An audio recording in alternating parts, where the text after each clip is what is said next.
दर्शकों, मैं आचार्य रत्ना राजीव मिश्रा हमारे YouTube चैनल हस्तरेखा ज्ञान में आपका हार्दिक स्वागत करती हूँ। देखिएगा, हमारा प्रोग्राम आप लोगों को बहुत पसंद आ रहा है, इसके लिए सहृदय हम आपको धन्यवाद देना चाहते हैं। आज हम आपको कुंडली में और हाथ में दोनों चीज़ में राहु रेखा ढूंढ के बताएंगे कि कभी कभी क्या होता है, जब राहु की दशा चलती है तो वो दशा कुछ दे के जाती है और कुछ ले कर के जाती है। हाथ में जब राहु की महादशा हो तो 100% आपको हाथ में राहु रेखा चमकती हुई नज़र आएगी। आपको वो कहाँ पर ढूंढना है? सबसे पहले फोकस करें राहु कहाँ पर बैठा हुआ है कुंडली में, उस स्थान को आप फोकस कर लें हाथ में कि अगर वो चंद्रमा, अगर आपको वो भाग्य स्थान पर है, कर्म स्थान पर है, भाई बहन के स्थान पर है, कहाँ पर है, उस चीज़ को हाथ में आप फोकस कर लें। तो हम एक हाथ बता रहे हैं, उसमें हम सिर्फ आपको राहु रेखा ढूंढ करके बताएंगे और राहु रेखा कहाँ पर फल दे रही है, उसका निवारण क्या होगा, ये भी हम आपको बताएंगे। महादशा और अंतर्दशा, राहु में अगर अंतर्दशा आएगी, अंतर्दशा वो होनी चाहिए जिसमें राहु का नक्षत्र आ रहा हो। जैसे बुध जो होता है मिथुन राशि, मिथुन राशि में राहु का आद्रा नक्षत्र आता है, तो इसका मतलब है महादशा अगर राहु की है, अंतर्दशा अगर बुध की आ गई, तो आपको वो फल 100% मिलेंगे। इसी तरह अगर हम हाथ को देखें तो हाथ में वो लाइन टच हो जाती है जहां आपको अब फल मिलने वाला है। उससे हम कैसे बचें? तो हम देखते हैं एक हाथ और इनकी कुंडली, जिसमें हम आपको सिर्फ बताएंगे राहु रेखा के बारे में। देखिएगा, ये कुंडली एक 28 वर्षीय युवती की है। यहाँ पर क्या है, इनकी जो दशा चल रही है वो राहु की महादशा 2014 से लगी इनको, और अब चल रहा है राहु में अंतर्दशा जो लगी है वह आई है बुध की। हम सिर्फ कुंडली में आपको एक चीज़ बताएंगे, राहु रेख कहाँ पर है, उसका प्रभाव क्या है, हाथ में उसको कैसे खोजें। तो ये बुध की अंतर्दशा इनकी लगी अप्रैल 2021 से 2024 तक इनकी रहेगी। अब हम बोल रहे हैं कुंडली में राहु कहाँ बैठा हुआ है, इस चीज़ को देखते हैं, फिर हाथ में हम वहाँ पर देखेंगे। तो ये देखिएगा, कुंडली में राहु यहाँ बैठे हैं वृश्चिक राशि पर। इनका लगन है मेष लगन। मेष लगन के स्वामी बनते हैं मंगल, और मंगल जो है वो मेष और वृश्चिक के स्वामी हैं, यानी कि राहु जो है वो मंगल को प्रभावित कर रहे हैं। और मंगल खुद कहाँ बैठे हैं, ये तीसरा स्थान होता है भाई बहनों का, इस स्थान पर वहाँ पर बैठे हुए हैं। अब राहु का प्रभाव क्या है? अष्टम भाव में राहु नीच राशि के हैं, इसका मतलब है या तो इनको शारीरिक कष्ट देना, या ये जगह इन्वेस्टमेंट की है, आपने जितना भी इन्वेस्टमेंट किया है वो हटाना। पति से सुख का साइन है, पति से सुख को प्रभावित करना, या भाई बहनों द्वारा ऐसा कष्ट देना जिससे काफ़ी पीड़ा है। मंगल की दृष्टि, क्योंकि राहु मंगल की राशि पर है, इसलिए मंगल का प्रभाव जहाँ जहाँ पड़ेगा वो स्थान प्रभावित होंगे। तो देखिएगा, मंगल की चौथी दृष्टि आती है 1, 2, 3 और 4 छठे घर में। छठा घर होता है रोग, ऋण, शत्रु, कर्जा। यहाँ पर या तो रोग आए, या ऋण आए, कर्जा आए, या शत्रुता पैदा हो। किससे पैदा हो? भाई बहनों से। दूसरी मंगल की दृष्टि आती है नवम भाव में। नवम स्थान होता है पिता का, भाग्य का, बिना मेहनत का, पद का, कई चीज़ों का होता है, परिवर्तन का। अब नवम से अष्टम बैठे हैं, परिवर्तन में टेंशन, इसका मतलब आप परिवर्तन करना भी चाह रहे हैं तो भी नहीं कर पा रहे। और मंगल की दृष्टि आती है 8वीं, जो कहते हैं अष्टम, वो आती है कर्म स्थान पे। यहाँ मंगल उच्च के हो जाते हैं, जो कुछ किया आपने अपने बल पर किया। तो मंगल, ये राहु की जो महादशा चली, इनको एक तरह से भाई बहनों से विशेष कष्ट आने के योग बनते हैं। यहाँ पर जुड़ता है नंबर मंगल की महादशा में 1, 3 और 8। स्वयं को भाई बहनों से कष्ट, या अगर हम बोलें स्वयं को भाई बहनों के साथ इन्वेस्टमेंट, इसको और दूसरी तरह से हम बोल सकते हैं स्वयं के भाई बहनों को कष्ट।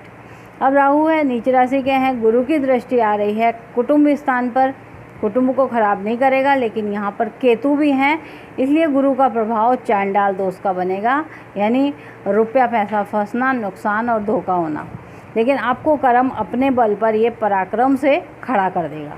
देखिएगा मंगल ये मिथुन राशि में है, मिथुन राशि का स्वामी कहाँ बना, बुध आकर के कर्म स्थान पे। अगर आपने भाई बहनों के साथ इन्वेस्टमेंट किया है तो वो डूब जाएगा, क्योंकि ये घर अष्टम भाव जो होता है फंसना, डूबत का घर है ये, तो आपका धन फंसेगा। मुक्ति किस चीज़ से मिलेगी, आपको रोग से मुक्ति मिलेगी। कई चीज़ें अच्छी भी देगा, कई चीज़ें बुरी भी देगा, क्योंकि मंगल प्रभावित कर रहा है उच्च दृष्टि से कर्म स्थान को। सूर्य पर दृष्टि है, सूर्य मित्र हैं। तो अब हम इनकी कुंडली हाथ में सिर्फ और सिर्फ ये देखेंगे राहु रेखा कहाँ पर है, क्या प्रभाव डाल रही है, अच्छा और बुरा उसका क्या प्रभाव पड़ रहा है। देखिएगा ये है इनका राइट हैंड। हमने राइट हैंड इसलिए लिया क्योंकि ये लेफ़्ट हैंड ही है, लेडी है, लेफ़्ट हैंड ही है, तो इनका राइट जो हुआ वो कर्म का होगा। अगर इस हाथ को सबसे पहले गौर से नज़र देखें तो ये अंगुलियां जो हैं ये लंबी अंगुलियां हैं। दूसरी चीज़ ये देखें कि इस जगह पे ये दोनों अंगुली बराबर हैं, जो सेवा क्षेत्र में लाभ दे रही हैं। अब तीसरी चीज़ हम सिर्फ ये देख रहे हैं राहु रेखा कहाँ पर है, जो इनकी महादशा चल रही है। तो गौर करें, हमने आपको क्या कहा था कि राहु जो है वो मंगल की राशि पर वृश्चिक में बैठे हुए हैं। मंगल के दो क्षेत्र आते हैं, ऊर्ध्व मंगल और अधो मंगल, यानी एक अंगूठे के पास में यहाँ पर दिखाई देते हैं, इस जगह से यहाँ पर ये मंगल का क्षेत्र है। दूसरा जो मंगल का क्षेत्र है उसको चंद्रमा का मध्य भाग भी कहते हैं। अब यहाँ पर हमको ढूंढनी है राहु रेखा। हम राहु रेखा को वाइट कलर से इंडिकेट करेंगे। पहले तो देखिएगा एक लाइन जो चली मंगल क्षेत्र से, वो ये लाइन आई, ये देखें ये लाइन, इस लाइन पर भी एक ऐसा साइन बन रहा है ये, लेकिन वो बोल रहा है कि यहाँ पर जो है ये मस्तिष्क रेखा राहु रेखा की तरह बन रही थी। अगर मस्तिष्क रेखा बनती तो राहु का प्रभाव चौथे घर में आता, जहाँ चौथे घर में नहीं आ रहा था, तो इसका मतलब यहाँ इसने क्रॉस कर दिया। अब हम राहु रेखा को दूसरे स्थान पे देखते हैं। यहाँ तो इसने मना कर दिया कि इसका मतलब ये राहु रेखा नहीं है। दूसरा स्थान अगर हम देखें, यहाँ से गौर से आप देखें तो एक रेखा उठ करके इस जगह पर आप देखें, यहाँ पर ये लाइन इस तरह से बन रही है, ये आ रही है यों जा कर के ये यहाँ आई, फिर ये यहाँ से आकर के घूम करके यों बंद हो गई। ये जो लाइन दिखाई दे रही है ये है राहु रेखा। कहाँ पर प्रभाव डाल रही है, भाग्य स्थान पे। हमने क्या कहा, क्योंकि मंगल की दृष्टि आ रही थी भाग्य रेखा पर, कल्पना करते हैं हम सिर्फ भाग्य रेखा इस जगह से जाने की, टच हो गई, ये स्थान भाई बहनों का आया। अब एक ट्रायंगल यहाँ पर ज़रूर बना, इस जगह एक इस तरह का ट्रायंगल बना। ट्रायंगल का मतलब आपको लाभ भी मिलेगा और इस जगह हानि भी मिलेगी। इस लाइन से हानि क्या है, हानि पार्टनरशिप में हानि है। इनके जो भी हैं हस्बैंड, इनने पार्टनरशिप की यहाँ पर भाई से, और वो काफ़ी बड़ी इनके धन को वो फंसाना बता रहा है। अब ये बोलता है, हम कहने हैं इनको उपाय बताया, तुम बाहर निकलो। यहाँ से कुछ लाइन यूँ आ रही थी, लेकिन इस रेखा ने वापस बंद करके इधर ही लाइन ले आई। इसका मतलब परिवर्तन करने की टेंशन तो है, लेकिन परिवर्तन नहीं हो पा रहा। अब जब परिवर्तन नहीं हो पा रहा तो आपको हानि उठानी पड़ेगी या फिर दूसरा उपाय ढूंढना पड़ेगा। तो दूसरे उपाय के लिए अगर हमने इनको बोला तो देखिएगा इस जगह अपनी भाग्य, इनकी जो भाग्य रेखा जा रही है यहाँ तक आता है 30 के बाद स्थान परिवर्तन करके ये लाइन चली। राहु रेखा के साथ एक ट्रायंगल टच है, त्रिभुज कहते हैं। ये बोलते हैं कि अगर आप संपत्ति, आप मत निकलो जन्म स्थान से, पिता के स्थान से, वो निकलने ही नहीं देगा, लेकिन आप कोई संपत्ति किसी दूसरे स्थान पर, जन्म स्थान से 120 किलोमीटर दूर कहीं खरीद लेते हैं, और वो संपत्ति आप अपनी पति के साथ या किसी लोन में, बैंक लोन से ले लेते हैं, तो ये राहु रेखा आपको स्थान परिवर्तन भी दिखाएगी, लेकिन आपको उसी जगह पर टेंशन भी देगी। किस चीज़ से आप बचेंगे, आप यहाँ पर शारीरिक कष्ट से बच जाएंगे। हाथ अच्छा है। अगर ये काम, ये उपाय नहीं हुआ तो क्या देगा, तो बोलता है देखिएगा, जब 1 3 8 भाई बहन से अगर बड़ा टेंशन आ रहा है, उनसे अगर संपत्ति मिल गई तो यहाँ दे रखा है चक्र आपको सरकारी लाभ दे देगा।